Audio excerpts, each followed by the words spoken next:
Hello students, this side Meena. So today we will start with the next chapter, the chapter number 7, and the name of the chapter is human memory. The name suggests that in this chapter we will read about the human memory. This chapter has some objectives that why we are reading this chapter. After reading this chapter or after understanding this chapter, you will come to know that what does the memory mean, and after that how many type of memory is there, what are the different levels of memory, you'll be able to differentiate them. Then you will learn about the causes of forgetting, like we have remembered the information earlier but after some time we forget that. So what are the causes of forgetting? Then there are some strategies that help us to improve our memory. So let's start with the chapter. In this, our first topic is that what is the nature of the memory. Firstly, you should understand that memory refers to that help us to retain and recall the information that we have retained, mean to say which information we have taken from something, which information we have gained. So after that it help us to recalling also. This information we can use for a over period of time, but this thing depends that what type of cognitive task we have done to learn that particular thing, so that we can learn or memorize that thing in the future. For this, it is necessary that whatever the new things you are learning, it should be retained in your memory for a second. Like the example is given that if you come to know about new phone number, that phone number that is unfamiliar with you, so firstly you have to at least learn that phone number till the time you are not able to dial it.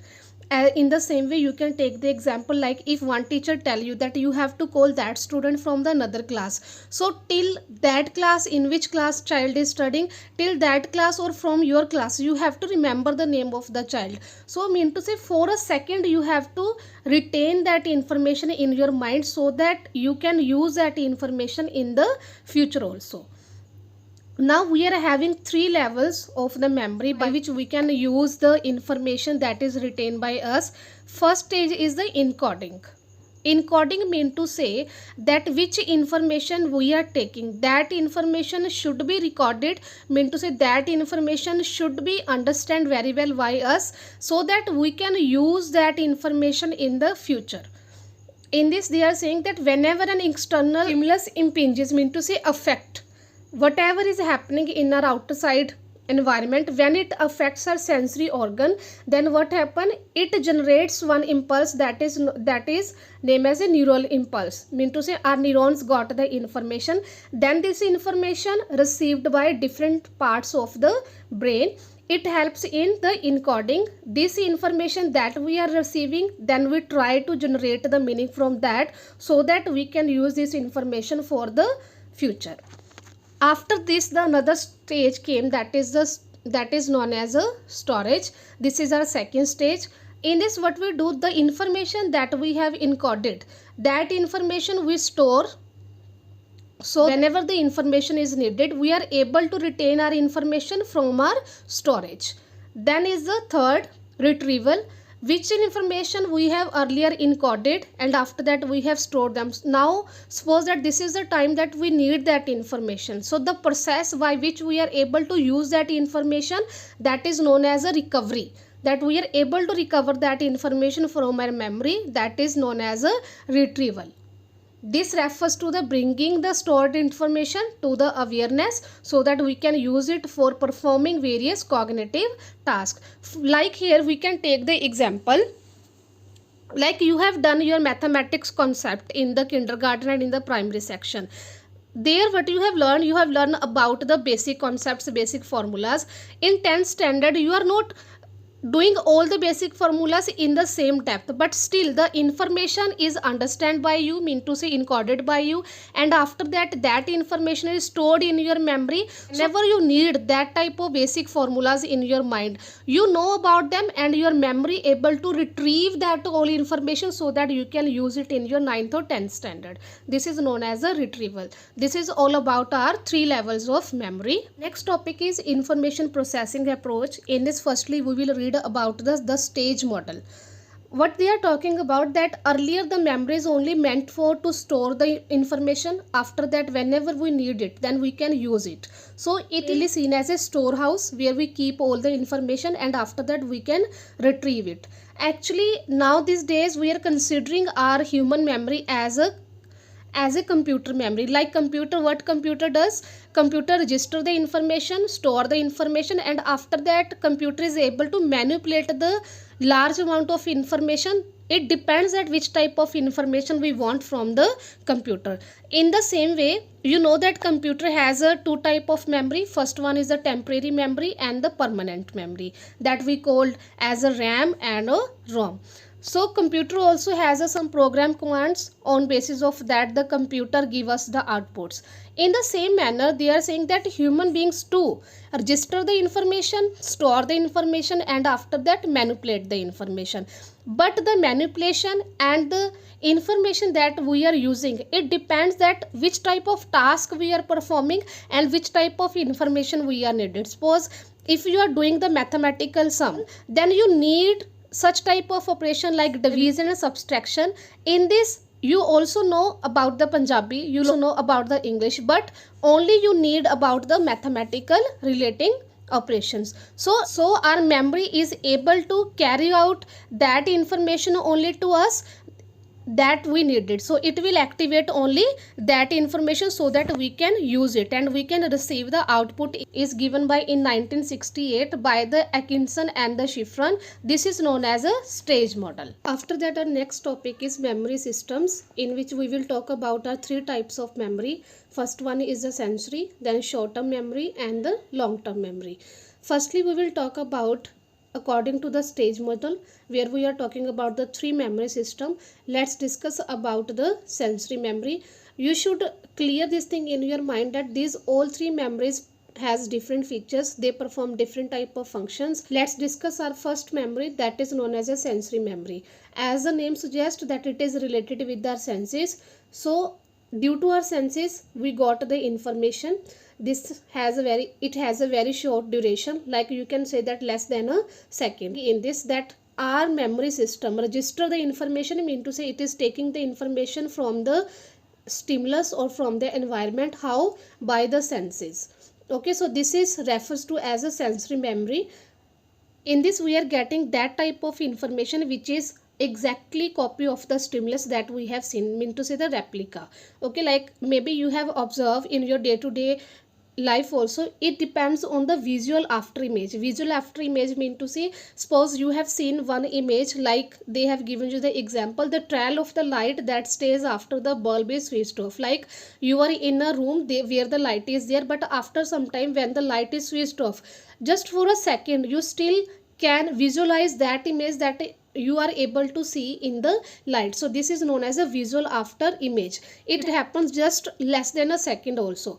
That's why it has a very short duration, and this is all about our sensory memory. Next memory is a short term memory. In our short term memory, we are not attending all the information that is happening in our environment. Like when you are sitting in your room and teacher is teaching to you, you are not looking at that how is the sound of the fan, what is happening outside. If you are paying attention to that things, then you are not able to give attention what your teacher is teaching to you. So in this memory, we are not paying attention to all the information that is happening around us. The information that we are getting from environment, and when it enters in our second store memory, that memory is known as a short term memory. This is also known as a STM.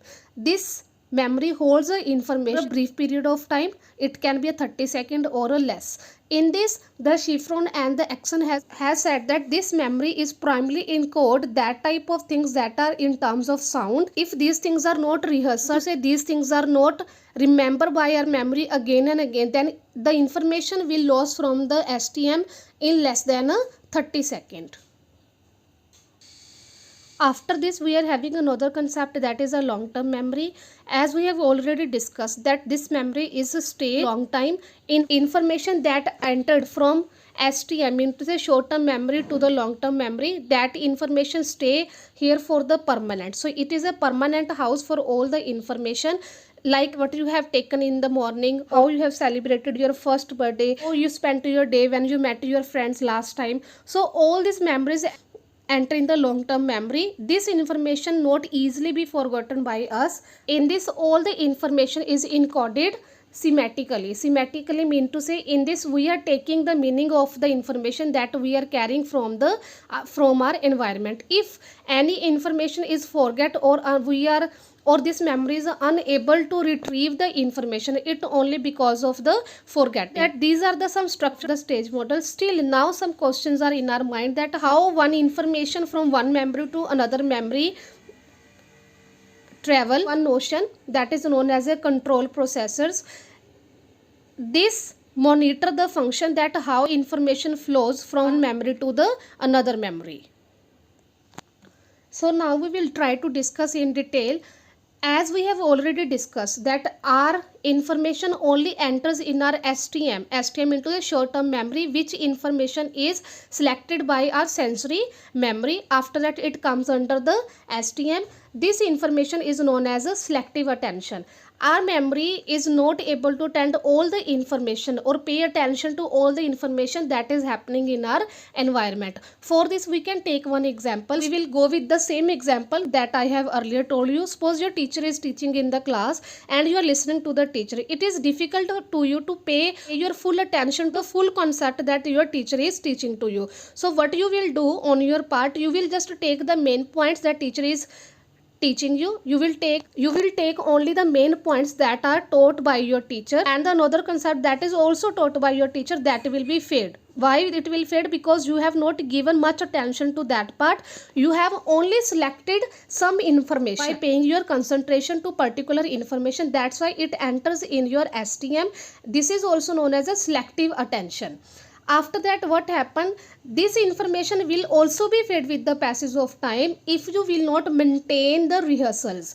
Maintaining rehearsal mean to say that information that now entered in your memory, if you will not do the revision, if you will not repeat the information in your mind, after some time it will also discontinue from your memory.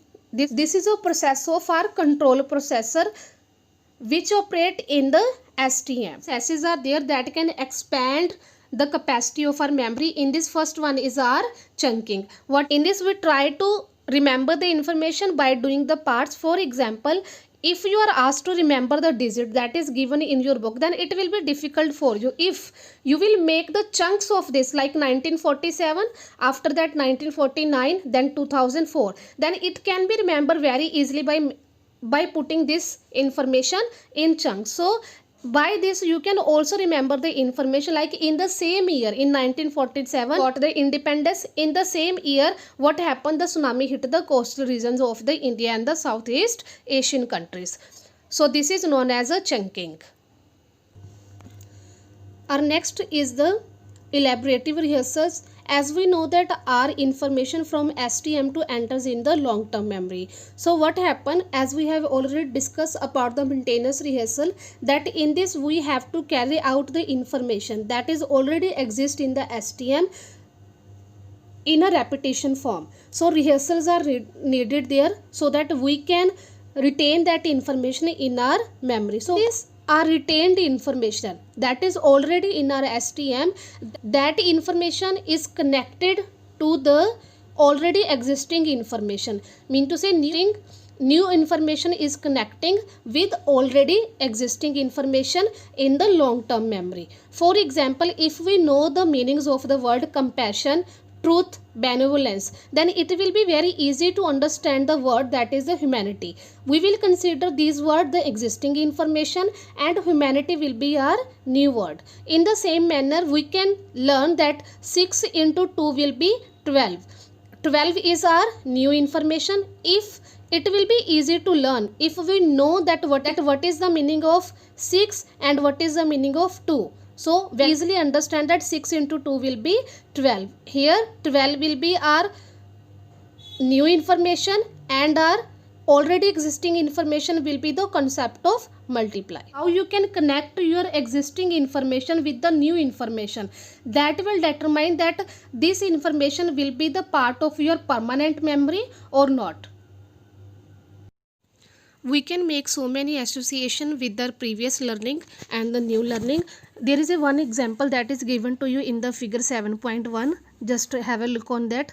Like there is a number list of individually number list is given in this, like 1 9 2 5. If you try to learn it, then what will you do? It is difficult to learn, so we will try to remember them in groups. We can say that we have made their chunks 9 1 9 25 81. So after that we can make their squares, like 1 square 5 square equal to 25. So in the same manner we can make the different type of methods that in which we want to learn the things.